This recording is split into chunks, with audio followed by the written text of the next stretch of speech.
Kind of a backdrop for the movie. Well, you can't really do an authentic movie about a barbershop on the south side of Chicago without talking about what's happening right outside the doors, dealing with the same problems our audience is dealing with. Calvin has a 14-year-old son now. He's trying to keep him out the streets, which is very universal to any parent trying to keep their kid on the right track. So, one of the things that was going on in the summer, like I said last summer when Straight Outta Compton came out, was the beginning of this Black Lives Matter movement. One race in the culture is being treated, pretty unfairly, and it's probably more than one. It's probably a few that are being treated pretty unfairly by the system. So that has to be addressed. And I think the fact that you even have to say Black Lives Matter lets you know how bad the problem is.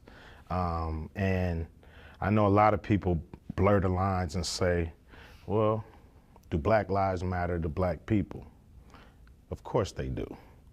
And they talk about black on black crime, but all communities commit crime against their own. Yeah. So there's white on white crime, it's Mexican on Mexican crime, Chinese on Chinese, Japanese on Japanese, Indian on Indian, whatever. Right. Everybody does that. So what we're talking about and what they're talking about in Black Lives Matter is the government killing citizens. That is a whole different texture and a whole different argument, and it's apples and oranges to me.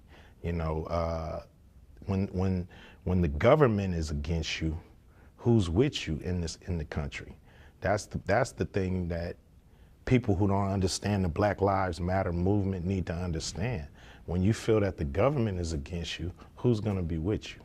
Bill Clinton was giving a speech down in Philadelphia and had a bunch of Black Lives Matter protesters came and tried to shout him down. And they're upset. They remember back in the 90s when Hillary Clinton, running for president now, talked about gang members as super predators, mm-hmm. and had used that kind of rhetoric to justify the notion of a lot of the tough crime policies that her husband and the Congress and all those people passed. Mm-hmm. Super predator, that's like the kind of stuff people used to say about the guys in NWA, right? And the culture that you guys represented. It seems crazy that we're still having this conversation in 2016. Yeah, I mean, things haven't changed. Like with the movie I said, the more things change, the more they stay the same.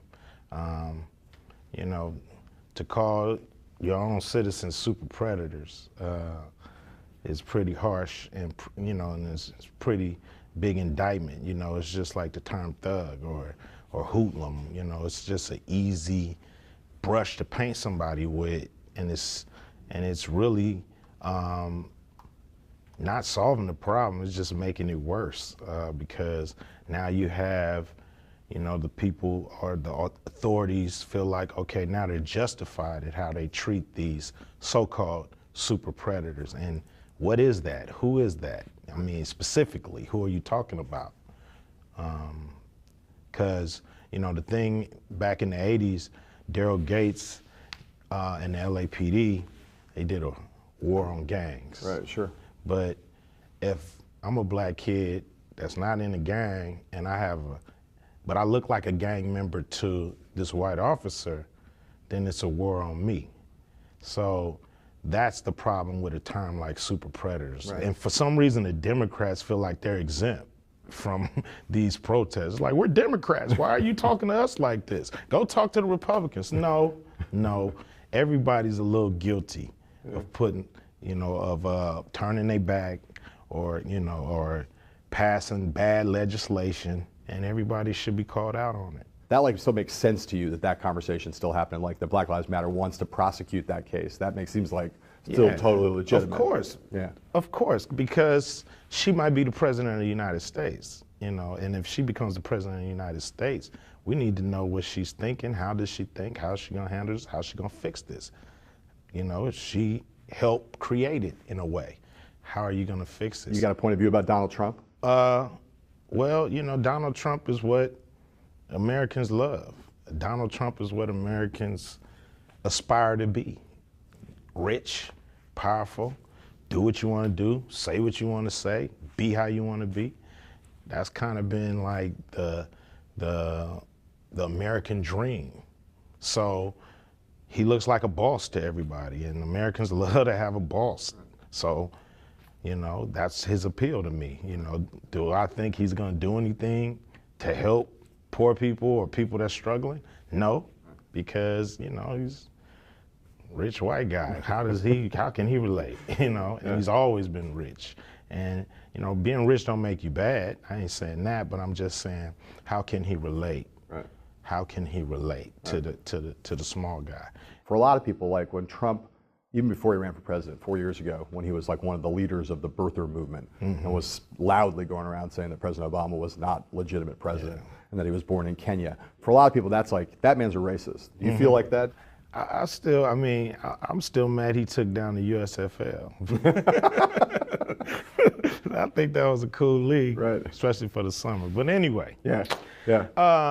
Nah, man, you know, it's like, he sounded crazy to me then, you know. I could see raising the question, but once you get the answer, man, move on. You know, to still harp on it and to lie that you're sending investigators and all this stuff, to me was just a guy who couldn't say that he was wrong. Right. And what do you think about, you got any thoughts about Bernie Sanders? You feeling the burn at all? Guy talking about the 1%. I mean, you know, calling for a political revolution. To me, it's like he's been in there 30 years, and you know, what have you done? What have you done? You've been there. You've been up in there. So what are you gonna do different from a whole, you know, from outside Congress? Now you're in, you know, what's gonna happen different? Where you been?